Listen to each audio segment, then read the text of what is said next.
The dedication at the front of Autocracy Inc. reads, "For the optimists." I'll say readers should come prepared with their own optimism because this is not a text that is full of hope. Hello and welcome to my channel. I'm Danny and today I'm reviewing Autocracy Inc., The Dictators Who Want to Run the World by Anne Applebaum. Anne Applebaum is a journalist and historian with a focus on Central and Eastern Europe. She was the winner of the Pulitzer Prize for general nonfiction for Gulag: A History and is a current staff writer for The Atlantic. Autocracy Inc. is a concisely written account of how autocrats around the world have formed trade, information, and military networks and alliances that allow them to maintain power and suppress opposition to the threat of democracy and civil liberties everywhere.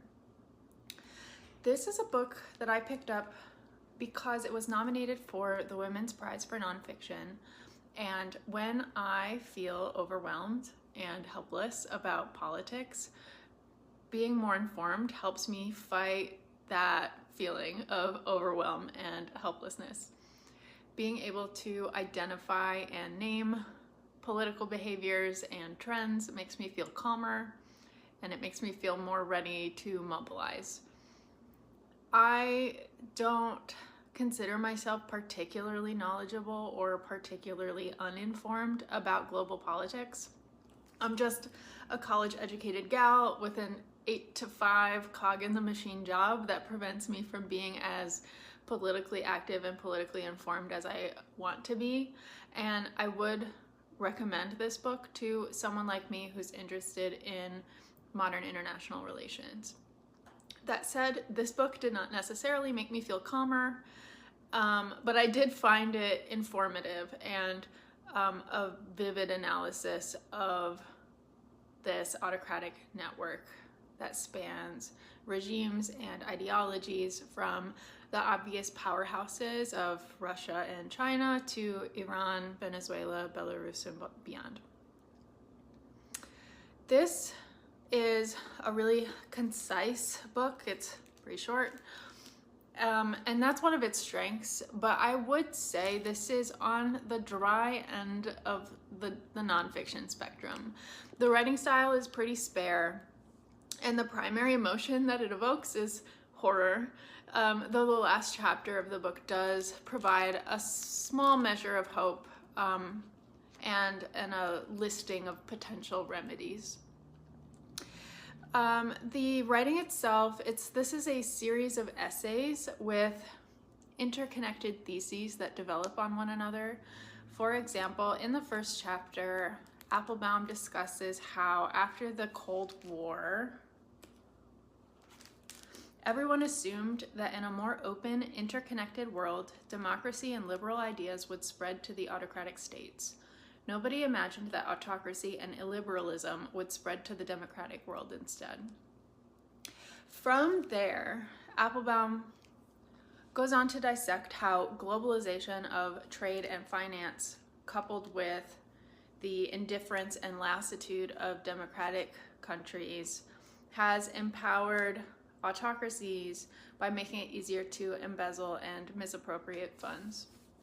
Later chapters discuss how autocracies across geographic regions and ideologies have begun collaborating with one another to leverage kleptocratic financial structures, propaganda, surveillance, and also actual weapons in order to maintain power and evade sanctions. I'd say, due to the way Applebaum jumps across time and space to lay out her argument and demonstrate the ways that these networks operate and adapt, I did feel like it was difficult to follow the internal structure of the argument, especially in the initial chapters, the first couple of chapters. There were like sub-arguments that were very easy to follow, but I wasn't sure where this was all building to, and I wonder if there could have been more framing or signposting of the direction of the argument in the introduction to make that more accessible. But I do like that the chapters were focused more on outlining a particular autocratic behavior, more so than a particular country or region. I think that structure is really driven by the crux of the argument. For example, in the epilogue, she writes, Western and especially American students of foreign policy often look at the world as a series of separate issues. Eastern Europe, the Middle East, the South China Sea, each requiring a different cadre of experts or specialists, but that isn't how autocracies see the world. I also didn't feel like I was lacking background or that the writing was inaccessible due to lacking the relevant political and historical context. I do think Applebaum does a fine job of presenting enough history and context to follow this argument. As for whether I think Autocracy Inc. will make it onto the shortlist for the Women's Prize for Nonfiction, obviously it's hard to say. It's only the second year of this nonfiction prize. They did award it to Naomi Klein for her political nonfiction book Doppelganger last year, but given the diversity of nonfiction on the long list, I suspect the judges are not likely to reward, at least for the top honor, a pure political nonfiction book again. And I'm also not sure, based on my experience, if this reaches the level of accessibility that Doppelganger did. And accessibility is one of the three tenets of the prize alongside excellence and originality. Nevertheless, I think this is a very important and timely book. I'm American. I'm watching what the Trump administration has done in the short amount of time since he's begun his second term.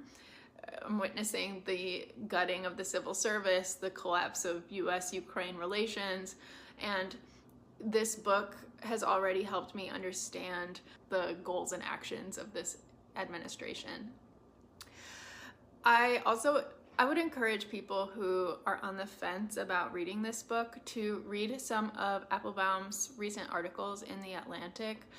This book was published before Trump was reelected, but she has since done some analysis of what this current administration is doing, and that might be a guide for whether or not you want to pick this book up. That more or less wraps up my thoughts on Autocracy Inc. I thought it offered a good analysis of the modern landscape of international relations for people who are interested in that topic, but it didn't rise necessarily to the level of excellence, and I don't expect it to make the shortlist based on my perception of what the Women's Prize for Nonfiction is looking for. That said, this is only the first book off of the long list that I have read. I am not going to be reading the entire nonfiction long list. I don't have the will or the time, but I'll probably read a few more in the coming weeks. So I am looking closely at reviews and recommendations of the long list now. Please let me know in the comments what nonfiction you've been reading from the long list or otherwise, and what you recommend. Until next time.